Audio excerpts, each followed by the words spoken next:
கோவை மாவட்டம் பொள்ளாச்சியில் பல்வேறு திட்டங்களை தொடங்கி வைத்த பின் முதலமைச்சர் ஸ்டாலின் பேசி வருகிறார். அந்த காட்சிகளை பார்க்கலாம். மிகுந்த பொள்ளாச்சி நகரில் கோவை, நீலகிரி, திருப்பூர், ஈரோடு ஆகிய 4 மாவட்ட மக்களுக்கான நலத்திட்ட உதவிகள் வழங்கக்கூடிய எழுச்சிமிகு விழாவில் மகிழ்ச்சியோடு நான் பங்கேற்க வந்திருக்கிறேன். இந்த மாவட்டங்களுக்கெல்லாம் நான் தேர்தல் காலத்தில் கொடுத்த வாக்குறுதிகள் பலவற்றை நிறைவேற்றின மன உறுதியோடு, தெம்போடு, துணிவோடு உங்களை சந்திக்க வந்திருக்கிறேன்.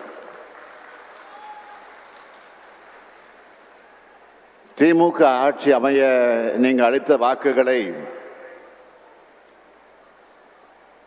பின்னாடி இருக்கிற நம்பிக்கையை சிந்தாம சிதறாம பாதுகாத்து வாக்களிக்க தவறியவர்களின் நம்பிக்கையை பெறுகின்ற வகையில் இதுவரை 3 ஆண்டு கால ஆட்சி வழங்கின பெருமையோட உங்களுடைய முகங்களை நான் பார்க்கிறேன். நீங்களாம் மகிழ்ச்சியா வந்திருக்கிறீங்க. உங்க மகிழ்ச்சி எழுச்சியை பார்க்கிறப்போ நாடாளுமன்ற தேர்தல் அல்ல, பொது தேர்தல் அல்ல, எந்த தேர்தலாக இருந்தாலும் நாம தான் என்ற அந்த நம்பிக்கை வந்திருக்கு.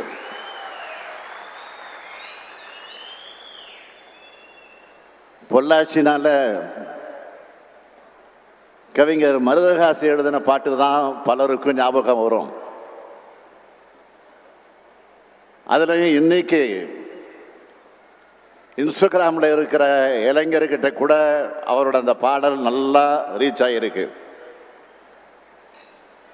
பொதியை ஏற்றி வண்டியில் பொள்ளாச்சி சந்தையில் விருதுநகர் வியாபாரிக்கு சின்ன கண்ணு, நீ வித்து போட்டு பணத்தை எண்ணு செல்லக்கண்ணு என்ற இந்த பாடல் பொள்ளாச்சியோட வர்த்தக பெருமையை சொல்லுது. அப்படிப்பட்ட இந்த பொள்ளாச்சி அமைஞ்சிருக்க கூடிய இந்த கோவை மாவட்டத்துக்கு 4 முறை வந்து 1,48,949 பேருக்கு 1,441 கோடி ரூபாய் மதிப்பீட்டில் நலத்திட்ட உதவிகள் வழங்கியிருக்கேன். இன்று 5வது முறையாக வந்திருக்கிறேன். இந்த விழாவை மிக சிறப்பாக ஏற்பாடு செஞ்சிருக்கக்கூடிய மாண்புமிகு அமைச்சர் முத்துசாமி அவர்களுக்கு என்னுடைய பாராட்டுக்கள், வாழ்த்துக்கள். அமைச்சர் முத்துசாமி அவர்களை பொறுத்த வரைக்கும் அமைதியாக இருக்கக்கூடியவர், அடக்கமாக இருக்கக்கூடியவர். ஆனால் அதே நேரத்தில் ஆற்றல் மிக்க அமைச்சர். அதிகம் அலட்டிக்க மாட்டார். ஆனால் களத்தில் சுறுசுறுப்பாக வேலைகளை செய்யக்கூடியவர். அப்படி ஒரு செயல் வீரர் தான் நம்முடைய அமைச்சர் முத்துசாமி அவர்கள். இது என்ன அரசு நிகழ்ச்சியா அல்லது ஒரு பெரிய மண்டல மாநாடா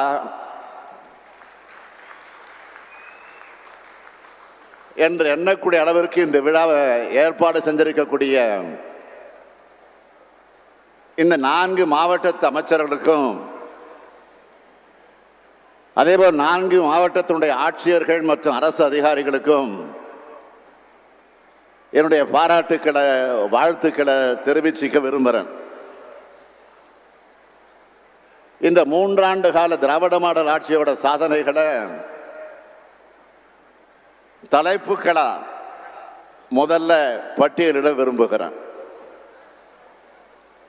கலைஞர் மகளிர் உரிமை திட்டம்,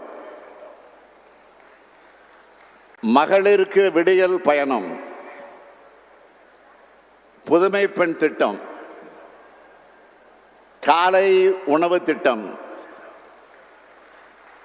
இல்லம் தேடி கல்வி, நான் முதல்வன் திட்டம், மக்களை தேடி மருத்துவம், இன்னுயிர் காப்போம் நம்மை காக்கும் 48, கள ஆய்வில் முதலமைச்சர் திட்டம்,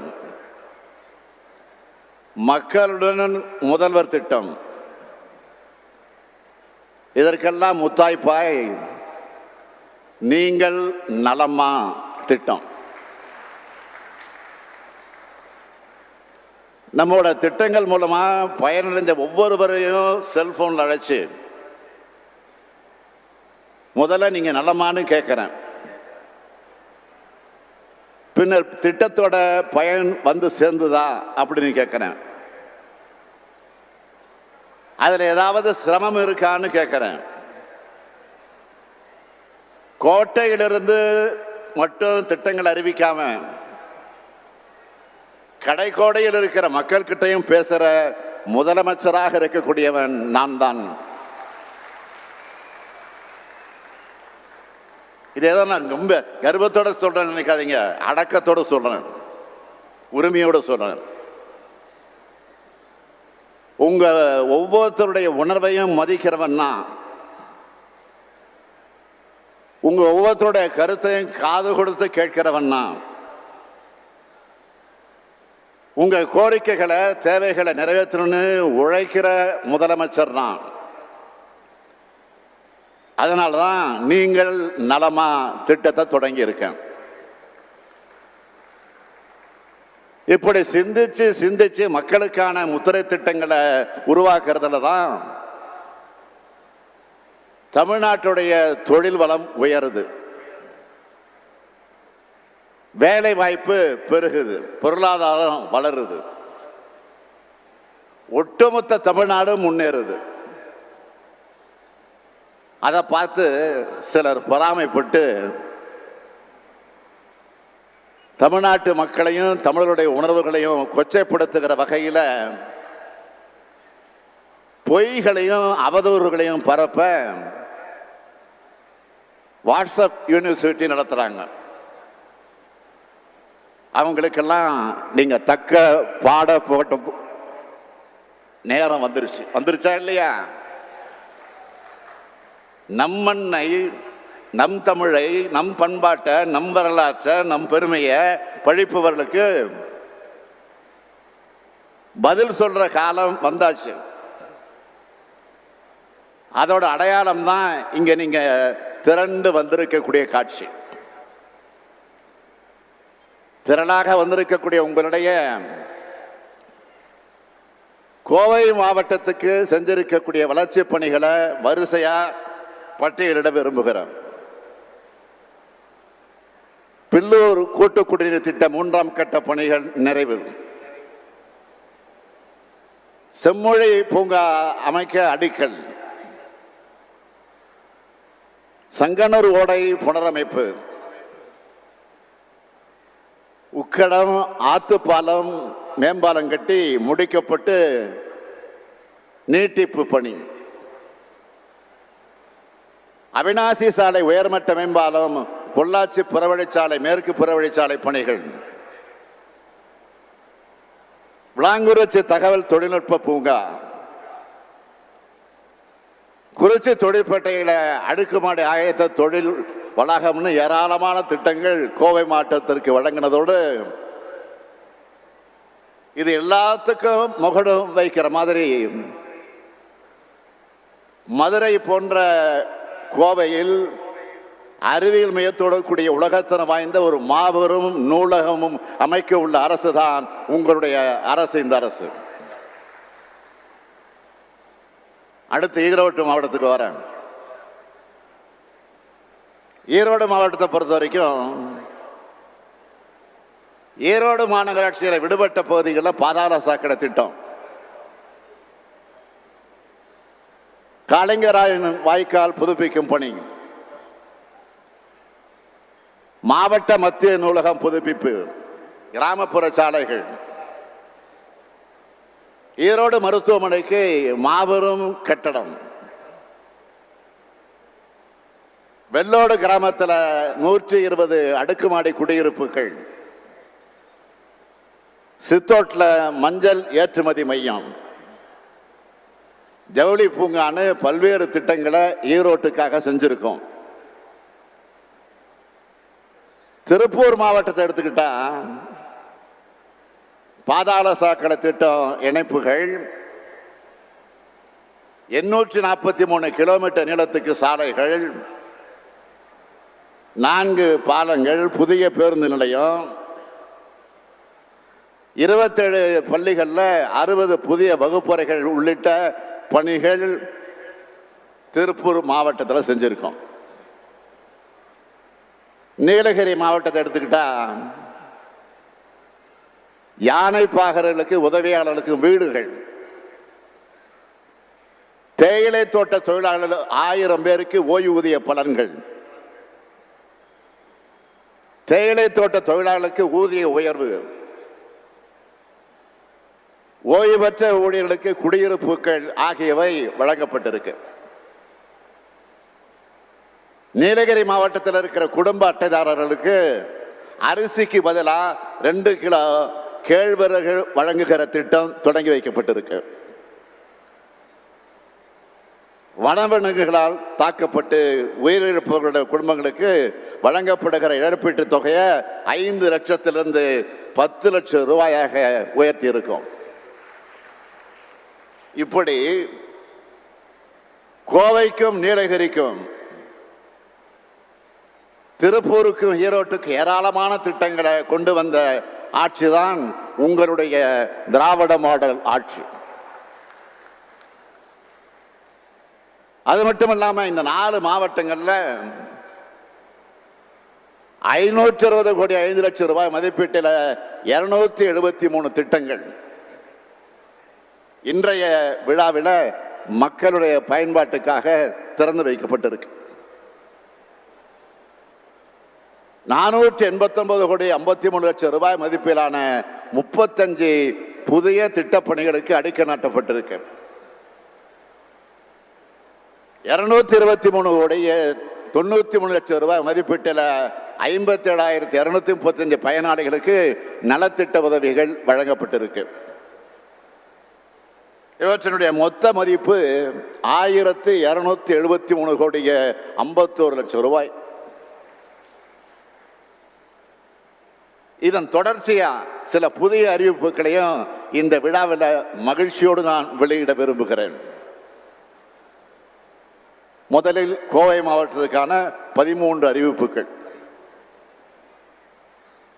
இந்த பொள்ளாச்சி பகுதி தென்னை மரங்கள் நிறைந்திருக்கக்கூடிய பகுதி. கோடை வெயிலுக்கு குளிர்ச்சியை தர பொள்ளாச்சி இளநீரை விளைவிக்கக்கூடிய வகையில் ஒரு அறிவிப்பை முதல்ல நான் வெளியிட விரும்புகிறேன்.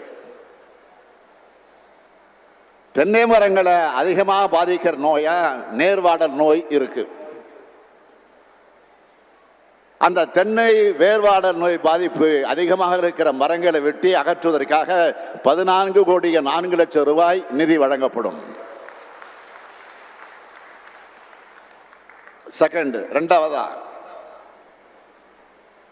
3 லட்சம் தென்னங்கன்றுகள் 2 கோடி 80 லட்சம் ரூபாய் நிதி ஒதுக்கீட்டில் உழவர்களுக்கு இலவசமாக வழங்கப்படும். மூணாவதா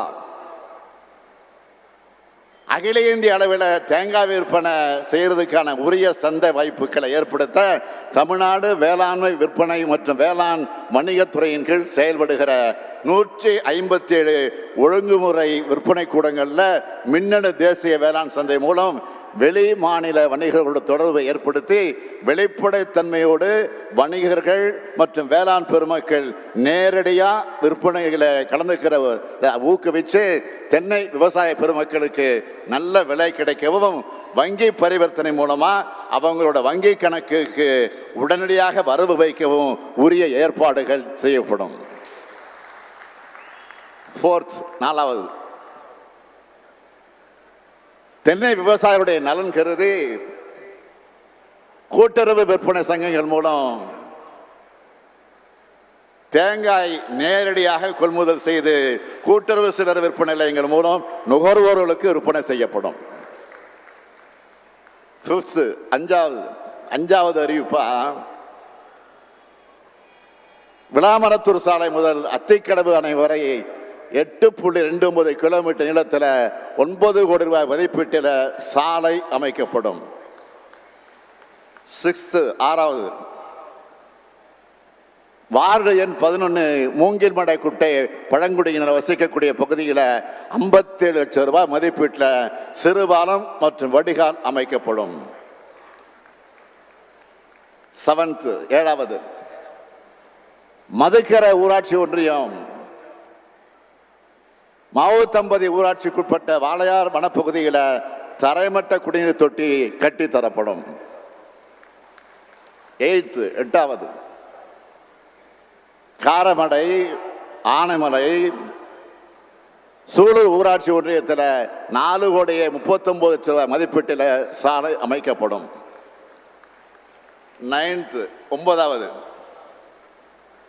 ஒன்பதாவது அறிவிப்பா சொல்றேன். இக்கரை பூலுவாம்பட்டி ஊராட்சி, பெரியநாயக்கம் பாளையம் ஊராட்சி ஒன்றியம், சோமயம்பாளையம் ஊராட்சி, மதுக்கரை ஊராட்சி ஒன்றியம், திவான்சாபுதூர் ஊராட்சி மற்றும் மாவு தம்பதி ஆகிய ஊராட்சிகளில் 4 பாலங்கள் கட்டப்படும். 10வது, 15 அங்கன்வாடி மையங்கள், 18 நியாய விலை கடைகள், 14 சமுதாய நலக்கூடங்கள், 7 பேரூராட்சிகளில் கழிவுநீர் சுத்திகரிப்பு நிலையங்கள் கட்டப்படும். 11வது அறிவிப்பா சொல்றேன். கோயம்புத்தூர் மருத்துவக் கல்லூரி மருத்துவமனையில் மழைநீர் வடிகால் மற்றும் கான்கிரீட் சாலை 10 கோடி ரூபாய் மதிப்பீட்டில் அமைக்கப்படும். 12வது, உக்கடம் பேருந்து நிலையம் அருகே அமைக்கப்பட்டு வரும் மேம்பாலத்தால் அகற்றப்பட்ட பேருந்து நிலையம் 20 கோடி ரூபாய் மதிப்பீட்டில் நவீன முறையில் சீரமைக்கப்படும். 13வது அறிவிப்பா, ஆர்எஸ்புரம் மாநகராட்சி மேல்நிலைப்பள்ளி வளாகத்தில் 10 கோடி ரூபாய் மதிப்பீட்டில் ஹாக்கி விளையாட்டு தரை அமைக்கப்படும்.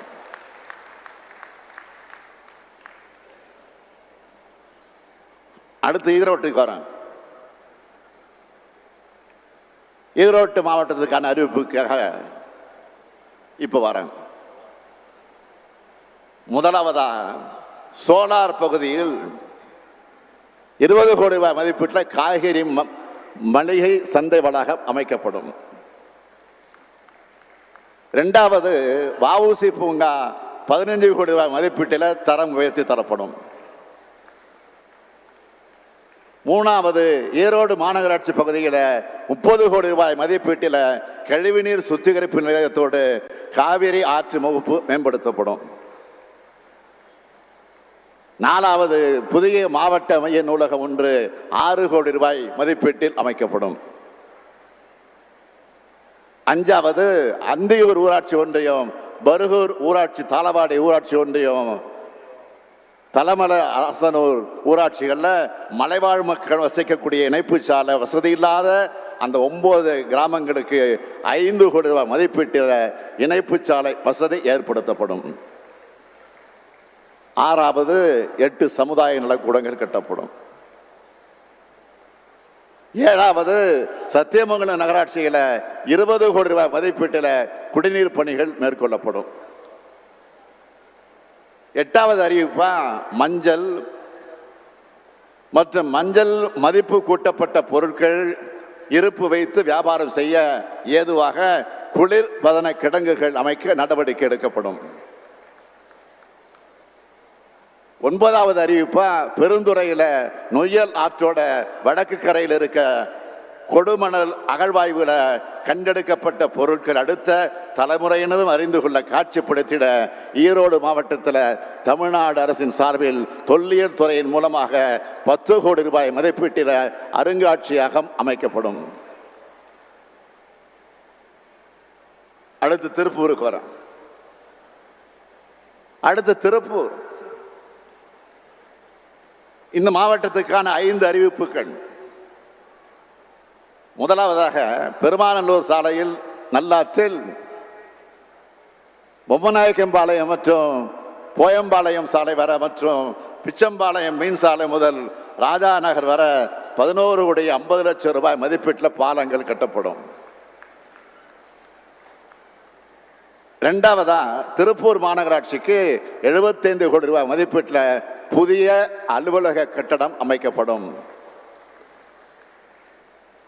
மூணாவதா கிராம பகுதிகளில் 8 புதிய அங்கன்வாடி மைய கட்டிடங்கள் 1,38,00,000 ரூபாய் மதிப்பீட்டில் கட்டப்படும்.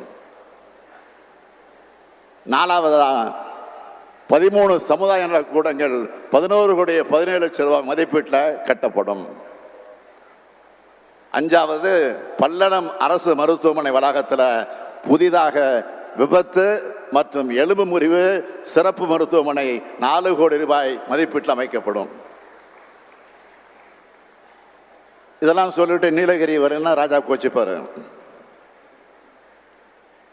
நீலகிரி மாவட்டத்துக்கு வரேன், அங்கேயும் 4 அறிவிப்புகளை சொல்ல போறேன்.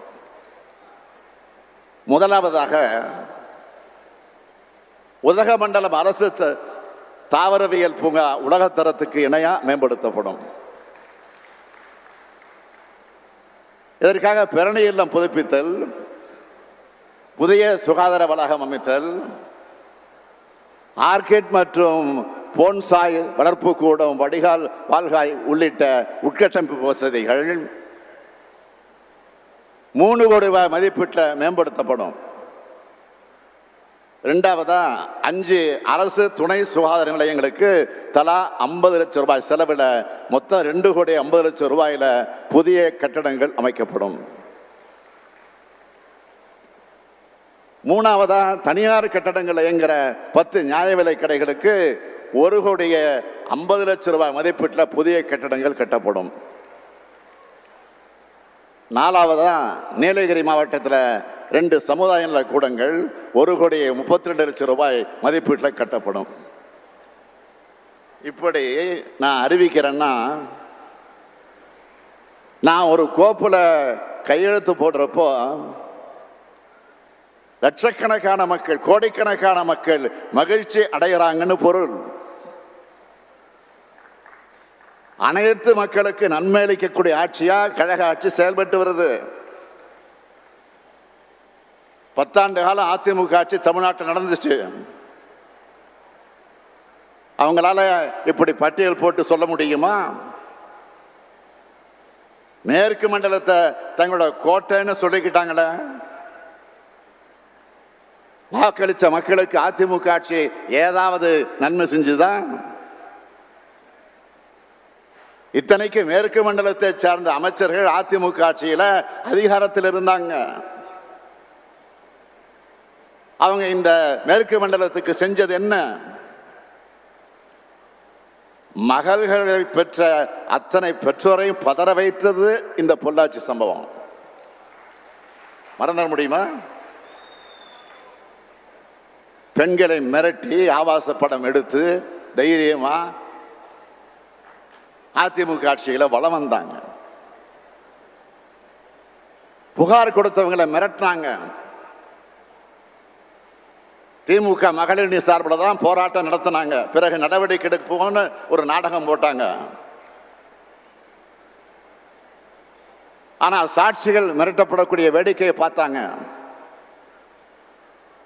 பத்திரிகையாளர்களை பற்றி அன்றைய முதலமைச்சர் பழனிசாமி கேட்டப்போ அப்படி எதுவும் இல்லை, ஆதாரம் இருந்தா கொடுங்கன்னு சொன்னார்.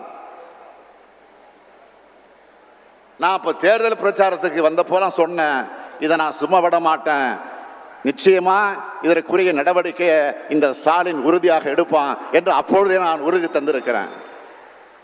இன்னைக்கு மறந்துடல. பாதிக்கப்பட்ட பெண்ணோட அடையாளம் தெரியக்கூடாதுன்னு உச்சநீதிமன்றம் உத்தரவு போட்டிருக்கக்கூடிய இந்த நிலையில் அந்த பெண்ணோட பெயரையும் முகவரையும் வெளிப்படையாக அறிவிச்ச அக்கறையற்ற ஆட்சி தான் பழனிசாமியின் ஆட்சி. அந்த வழக்கு சிபிஐ விசாரிச்சு இப்போ நீதிமன்றத்தில் இருக்கு. அது மட்டுமா, முதலமைச்சராக இருந்த அம்மையார் ஜெயலலிதாவோட கொடநாடு பங்களாவில் தற்கொலை சம்பவம் நடந்துச்சு இல்லையா? அமைதி வழியில ஜல்லிக்கட்டுக்கு ஆதரவாக போராடினவங்க மேல தாக்குதல் நடத்தினது யாருடைய ஆட்சியில்? பெண் போலீஸ் எஸ்பிக்கே பாதுகாப்பு இல்லாத வகையில ஆட்சி நடத்தினது யார்? தூத்துக்குடியில 11 பேர் துப்பாக்கியால சுட்டு கொன்னது யாருடைய ஆட்சியில? கஞ்சா குட்கா மாமூல் பட்டியல்ல அமைச்சரும் டிஜிபியுமே இருந்தாங்களே, அது யாருடைய ஆட்சியில்? அந்த வழக்கில் குற்றப்பத்திரிகை கூட தாக்கல் செய்ய விடாம தடுத்த கூட்டணி தான் இன்றைக்கு உத்தமர் வேஷம் போடுறாங்க. இந்த கூட்டணி மறுபடியும் மக்களை ஏமாத்த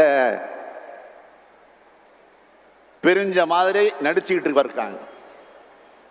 டிராமா நடந்துகிட்டு இருக்கு. தமிழ்நாட்டு நலனுக்கும் தமிழர்களுடைய நலனுக்கும் எதிரான அதிமுக பாஜக கள்ள கூட்டணி ஒரு பக்கம்னா, தமிழ்நாட்டு மக்களும் தமிழ்நாட்டை வளமாக்க தமிழர்களுடைய உரிமைகளை பாதுகாக்க இன்னொரு பக்கம் ஜனநாயக சக்திகளும் திமுகவும் ஒற்றுமையாக நிற்கிறோம். ஒன்றிய அரசோட ஒத்துழைப்பு இல்லாத போதே இத்தனை சாதனைகளை திட்டங்களை நம்மால கொடுக்க முடியுதுன்னா, நமக்கு உதவி செய்கிற ஒன்றிய அரசு அங்க அமைஞ்சா இன்னும் 10 மடங்கு சாதனைகளை இந்த திமுக செய்யும். அதுக்கான நேரம் நெருங்கி வருது. நாட்டு மக்களுக்கு எதையுமே செஞ்சு தராத பிரதமர் மோடியின் உத்தரவாதம்னு பக்கம் பக்கமா விளம்பரம், டிவியில விளம்பரம் செஞ்சுக்கிட்டு இருக்காங்க. பிரதமர் அவர்களே, மாண்புமிகு பிரதமர் மோடி அவர்களே, நீங்க கொடுத்த பழைய உத்தரவாதமான ஒவ்வொருத்தருக்கு 15 லட்சம் ரூபாயோட இன்றைய கதி என்ன? இளைஞர்களுக்கு 2 கோடி பேருக்கு வேலை வாய்ப்பு உத்தரவாதம் தந்தீங்களே, அந்த கதி என்ன? அதை சொல்லுங்க பிரதமர் அவர்களே. அது கூட வேண்டாம். அடுத்த வாரம் ஒரு வாரத்தில் தமிழ்நாட்டுக்கு வர்றதாக செய்தி வந்திருக்கு. வரப்போறாரு. தமிழ்நாட்டுக்கு செஞ்சு தந்திருக்கக்கூடிய சிறப்பு திட்டங்களை பட்டியல் போடுங்க. என்ன சிறப்பு திட்டங்களை கொண்டு வந்தீங்கன்னு தமிழ்நாட்டு மக்கள் எல்லோருக்கும் கேட்கணும். பதில் சொல்லுங்க பிரதமர்னு எல்லோரும் கேட்கணும். கேட்பீங்களா? போன முறை வந்தப்போ பேசினாரு, பாஜக தமிழ்நாட்டுக்கு கொண்டு வர திட்டங்கள் திமுக தடுக்குது. பிரதமர் சொல்றாரு, அவங்க கொண்டு வர திட்டங்களை நாம போய் தடுக்கிறோமா? நீங்க ஒரு பழமொழி கேட்டிருப்பீங்க, அண்ட புழுகு ஆகாச புழுகுன்னு சொல்லுவாங்கல்ல, அது மாதிரி இது மோடி புழுகு. அவர் என்ன திட்டத்தை கொண்டு வந்தார் நாம தடுக்கிறதுக்கு? எந்த திட்டத்துக்கு நாம தடையா இருந்தோம்னு சொல்வாரா? நான் ஒரே ஒரு உதாரணம் சொல்றேன். மதுரை எய்ம்ஸ் மருத்துவமனைய 2014 அறிவிச்சிங்க. அப்ப யார் தமிழ்நாட்டு முதலமைச்சர்? மறைந்த அம்மையார் ஜெயலலிதா அவர்கள். அவர் தடுத்தாரா? இல்லையே. அடுத்து உங்களுடைய நண்பர்கள் ஓபிஎஸ் இபிஎஸ் அவங்க தடுத்தாங்களா? இல்லையே. 2021 நாங்க ஆட்சிக்கு வந்தோம், நாங்க தடுத்தோமா? இல்ல. தமிழ்நாட்டு மக்கள் தான் தடுத்தாங்களா? இல்லையே. உங்களை யாரும் தடுக்கல. ஆட்சியில் இருந்த 10 வருஷமா தமிழ்நாட்டை திரும்பி பார்க்காம தேர்தலுக்கு 10 நாள் வந்து போய் சொன்னா தமிழ்நாட்டு மக்களான நாங்கள் என்ன ஏமாளிகளா? நாங்களெல்லாம் இழிச்சவாயங்களா? பொய்யும் வாட்ஸ்அப் கதைகளும் தான் பாஜகவோட உயிர் மூச்சு. இனி இந்த பொய்களும் கட்டுக்கதைகளும் மக்களிடம் எடுபடாது. மாநிலத்தை கெடுத்த அதிமுக, மாநிலத்தை கண்டுகொள்ளாத பாஜக, இந்த கள்ள கூட்டணியை மக்கள் அடையாளம் கண்டு கொண்டிருக்கிறார்கள்.